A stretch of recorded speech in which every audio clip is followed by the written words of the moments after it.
Halo teman-temanku semuanya, selamat siang. Apa kabar teman-teman? Semoga teman-teman sehat hari ini ya.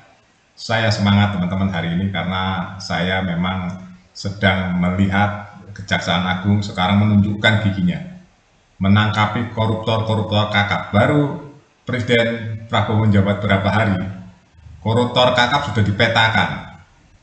Dalam berapa hari sudah berapa orang koruptor atau hakim-hakim yang korup dan mantan menteri yang diduga korup juga ditangkapi ya. Kemarin udah ada hakim ya, tiga, satu pengacara dan mantan petinggi MA ya, ditemukan uang kurang lebih 1 triliun di rumahnya. Ini kan orang rakus ya, orang greedy, orang apa, masa uang cash berbagai macam mata uang asing ada di rumahnya kurang lebih 1 triliun, belum emasnya 50 kilo. Ini luar biasa ya teman-teman. Baru satu orang nih teman-teman. Berarti selama ini di Indonesia diisi oleh mafia-mafia yang nggak tersentuh ya teman-teman. Ini mungkin Tuhan sudah menunjukkan ya. Dan saya yakin Prabowo melalui kejaksaan akan terus mengejar orang-orang rakus itu. Ya, jaksanya memang terkenal hebat nih jaksa. Ya, terkenal hebat, berani. Makanya diangkat lagi oleh Prabowo. Teman-teman, tadi malam mantan Menteri Perdagangan, ya, Tom Lembong juga ditangkap oleh Kejaksaan. Di sini saya baca dari Kejaksaan RI tersangka kasus dugaan tipikor dalam kegiatan importasi gula ya, saat menjabat Menteri Perdagangan, teman-teman. Jadi dua orang ya sudah ditahan. Ini pasti nanti akan diurut-urut. Artinya apa, teman-teman? Prabowo ya, yang dia memiliki karakter kuat sekali ingin membangun negeri ini dengan bersih ya, dengan bersih, catat teman, dengan bersih. Mudah-mudahan ya semua koruptor digulung, dan itu keinginan rakyat teman-teman. Kalau Prabowo bisa melakukan itu, rakyat pasti akan memilih dia lagi di tahun 2029 nanti teman-teman, percaya deh. Rakyat Indonesia itu baik-baik, cuma karena pejabatnya aja yang selama ini ya kebanyakan jahat-jahat, korupsi dan sebagainya, membohongi rakyat, membohongi amanat rakyat. Ini adalah negara yang kaya raya ya teman-teman. Saya tahun 90-an itu sudah kumpul beberapa profesor dari Kanada, dari Eropa ya, dari Amerika. Saya sering kumpul teman-teman, membicarakan tentang Indonesia waktu itu. Waktu itu saya masih muda sekali ya teman-teman, umurnya 20 tahunan. Jadi saya mendengarkan mereka bahwa Indonesia itu punya segala-galanya. Ternyata setelah berapa tahun kemudian hari ini ya teman-teman, berarti berapa tahun tuh, 30 tahunan ya, saya benar-benar merasakan bahwa yang saya ucapkan ya, saya diskusikan waktu itu betul. Waktu itu saya belum terlalu sampai pikirannya. Indonesia punya segala-galanya teman-teman. Sumber daya alamnya melimpah, makanya banyak orang Indonesia yang kaya raya kan dari sumber daya alam. Sumber daya laut melimpah juga, banyak orang kaya raya dari sumber daya lautnya.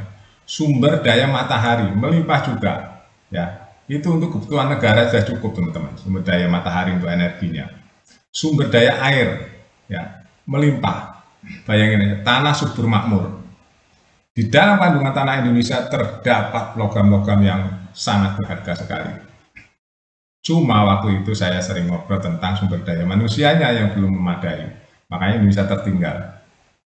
Hari ini teman-teman, kalau Prabowo bisa membersihkan semua korupsi-korupsi, koruptor-koruptor, penjahat-penjahat yang merugikan negara ini, saya yakin ya, Prabowo 2029 nanti akan dipilih lagi oleh rakyat. Hari ini aja Prabowo udah 95% rakyat Indonesia mencintai Prabowo. Itu gabungan ya, antara pencinta Jokowi dan pencinta Prabowo. Hampir 100% mencintai Prabowo. Apalagi gerakan yang dilakukan beberapa hari ini, wah, rakyat senang teman-teman ya. Koruptor kakap sudah mulai ditangkap. Baru berapa hari menjabat aja udah ada, saya hitung ya, kayak yang kakap-kakap ya. Hakim dari Surabaya udah 3. Mantan petinggi MA ya, yang uangnya 1 triliun di rumahnya itu ya, belum yang lain-lain pasti nanti lebih banyak lagi. Satu berempat udah 4. Nih, mantan Menteri Perdagangan dan satu orang lagi, berarti sudah 6. Ini kakap-kakap semua teman-teman ya.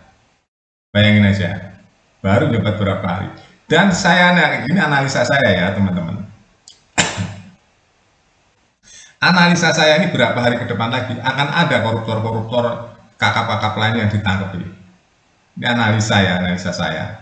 Karena apa? Yang namanya korupsi itu kayak change ya gitu ya, kayak change berantai gitu teman-teman. Ya berantai, dia saling kait-mengkait.